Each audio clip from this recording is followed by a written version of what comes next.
Inilah sejarah asal-usul surah Al-Fatihah dan keutamaannya yang jarang umat Islam ketahui. Pernahkah kalian merenungi makna di balik surah yang setiap hari kita baca dalam solat? Surah Al-Fatihah bukan hanya sekadar bacaan wajib. Di baliknya ternyata tersimpan sejarah luar biasa, keajaiban yang menakjubkan, dan keutamaan yang tak terhingga. Surah Al-Fatihah yang berarti pembukaan, dahulu diturunkan di Mekah pada masa awal kenabian. Menurut sebuah riwayat, malaikat Jibril dan malaikat lainnya turun dari pintu langit yang baru pertama kali dibuka hanya untuk membawa dua cahaya istimewa kepada Nabi Muhammad, yaitu surah Al-Fatihah dan beberapa ayat terakhir surah Al-Baqarah.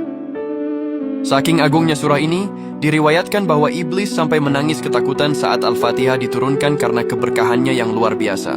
Surah Al-Fatihah dikenal juga sebagai ruqyah atau penawar segala penyakit. Dahulu ada kisah seorang sahabat yang berhasil menyembuhkan kepala suku yang sakit hanya dengan membacakan surah Al-Fatihah. Hal ini tentu menjadi bukti keajaibannya.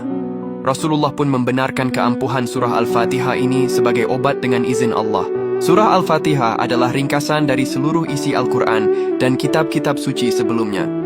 Semua ajaran mulai dari tauhid hingga petunjuk kehidupan terkandung dalam 7 ayatnya. Di dalam solat, setiap kali kita membaca Al-Fatihah, kita sebenarnya sedang berdialog langsung dengan Allah. Di setiap ayat yang kita ucapkan, Allah memberikan respons yang menunjukkan betapa dekatnya hubungan antara hamba dan Sang Pencipta. Surah Al-Fatihah adalah doa yang sempurna. Di dalamnya kita memuji Allah, mengakui kebesarannya, memohon pertolongan, dan meminta petunjuk ke jalan yang lurus. Setiap keinginan dan kebutuhan hidup manusia tercakup dalam 7 ayat ini. Banyak ulama mengajarkan amalan membaca Al-Fatihah untuk melapangkan rezeki dan mengabulkan hajat. Salah satunya adalah dengan mengamalkannya secara rutin setelah solat wajib. Dengan memahami dan meresapi maknanya, surah Al-Fatihah memiliki kekuatan untuk menghilangkan kesedihan, kegundahan, kegelisahan, dan ketakutan dalam diri kita. Surah Al-Fatihah adalah hadiah istimewa dari Allah bagi umat Islam.